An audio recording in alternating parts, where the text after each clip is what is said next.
All right, let's just jump right in. We're going to tackle one of the most common and, let's be honest, sometimes terrifying challenges out there: how to speak with confidence and clarity in the moment. With zero prep time. I mean, we've all been there, right? You're in a meeting and suddenly every single eye in the room is on you, waiting for your feedback. Or maybe you're just trying to make small talk at an event, or you get asked to introduce yourself to a new group. Yeah, those moments can be intense. But the good news is there's actually a method for handling them. But before we get into the nuts and bolts of it, let's do a quick little brain teaser. Just take a few seconds and read this sentence on the screen. Your only job is to count how many times you see the letter F. Go ahead. Got a number? The correct answer is 6. Now, if you only found 3 or 4, you're in very good company. Most people's brains just skip right over the F in the word of. What's so interesting about this is that it's a perfect metaphor for what we're about to talk about. So often we miss the small, simple things in communication that can make a huge, huge difference. So, what's our game plan? First, we'll unpack exactly why speaking on the spot is such a common challenge. Then, we'll dive straight into a two-part solution: getting your mindset right and then structuring your message. And finally, we'll talk about how to take all of this from just theory into actual real-world practice. So, where does this all come from? Well, this whole methodology was actually developed at Stanford's Graduate School of Business. See, they had a problem. Some of their absolute brightest students would just completely freeze up when a professor put them on the spot. And if it happens to them, believe me, it can happen to anyone. The thing is, most of our communication is spontaneous. So getting good at this, it's a real superpower. Okay, so the first part of the solution, and honestly, this might be the most important part, has almost nothing to do with the words you actually say. It is all about what is going on inside your head before you even open your mouth. Your internal state is the foundation for absolutely everything that follows. And this whole mindset thing, it really breaks down into 4 key pillars. We're going to start by getting a handle on anxiety. Then we'll challenge our inner perfectionist. After that, we'll learn how to see these situations as an opportunity. And finally, discover how to listen in a totally new way. First up, anxiety. You know the feeling, right? Your heart starts racing, palms get sweaty, your mouth gets dry. To really manage this, you need a two-pronged attack. You have to deal with the physical symptoms, what you feel in your body, and at the same time address the mental sources that are triggering those feelings in the first place. And the best part? There are super simple, immediate things you can do to get a handle on this. A few deep belly breaths where your exhale is twice as long as your inhale can literally calm your heart rate down in seconds. If you feel yourself blushing or sweating, holding something cold can ground you. And for that dry mouth, a little warm water works wonders. These are simple tricks, but trust me, they are incredibly effective.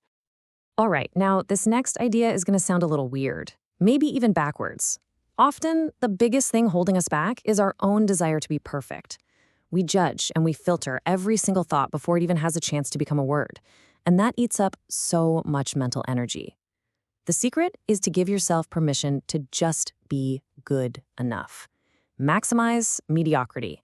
Because when you do that, you free up your mind to actually achieve something truly great. Think about it. Most of us see a surprise question and our brain screams threat. But what if? What if you saw it as a gift, an opportunity? That one little shift in perspective changes everything. Instead of getting defensive, you start collaborating. You can use tools from improv, like yes and, to build on what others are saying, or adopt the next play mentality from sports to just move on from a stumble. And you can start to see mistakes not as failures, but as missed takes, just another shot at it. Of course, none of this works if you don't actually hear the question in the first place. And most of us, we're terrible listeners. We're so busy in our own heads planning what we're going to say next that we miss the whole point. The key is to give yourself pace, to slow down, create space, to be truly present, and have the grace to just trust your gut and hear what is really being asked. Okay, so once we've got our head in the right space, then we can focus on the message itself. This part is all about having a clear structure and avoiding a very, very common trap. And this quote right here just nails the problem perfectly. When we're nervous or we don't feel prepared, what do? We ramble. We give all this background information and unnecessary detail thinking it makes us sound smart, but really we're just building a whole clock when all the other person wanted to know was the time. We've got to be concise. So, what's the antidote to all that rambling? It's simple: structure. Our brains are literally wired for it.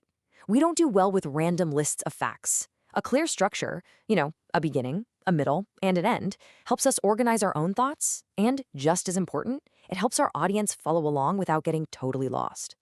And look, here is a fantastic, all-purpose structure you can literally use for anything: giving feedback, sharing an update, answering a tough question. Start with the what. That's your core idea, your main point. Then hit them with the so what. Tell them why it matters, why they should care. And you finish strong with the now what, the clear next step or the call to action. It's a recipe for clarity. And to make that structure even punchier, you can run it through one last little filter: a quick gold check. Before you start talking, just quickly ask yourself, what's the one thing I want them to know? How do I want them to feel? And what do I want them to do? This little check ensures every single word you say has a purpose. Okay, so we've got the mindset piece, we've got the message structure, but, theory is one thing. How do we actually put this into practice and make it stick? How do we start getting better, like right now? Look, getting better at this stuff isn't some kind of magic trick. It's a process. And it's actually a really simple one.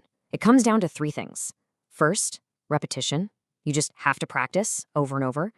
Second, reflection. After a conversation, take a minute to think about what went well and what you could do better. And third, feedback. Go ask for guidance from people you trust, whether it's a mentor, a teacher, or a colleague. The most important thing to take away from all this is that speaking on the spot is a skill. It's something you can learn, not some talent we're just born with. By managing your anxiety, shifting your perspective, and using a simple structure, you absolutely can become a more confident and effective speaker in pretty much any situation. So I'll leave you with one final question to think about. What's the first spontaneous conversation you're going to improve?